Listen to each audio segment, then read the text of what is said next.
পাপ করিলে মনা দোজখে যাইবা, পুণ্যে যাইবা বেহেস্ত। কান্দে দুই মুহুরি লেখন কাজে, সদাই আছেন তারা ব্যস্ত। তুমি পাপী হইলে মনা, তুমি পাপী হইলে মনা, তোমার পক্ষে সালিশ পাইবা না।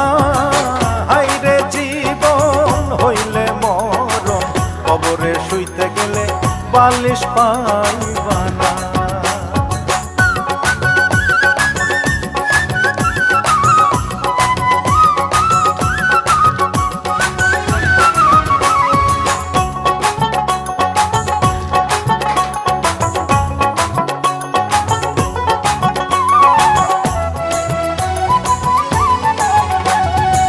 ভাব লাগাইয়া মনা জগতের মধ্যে করলি কতই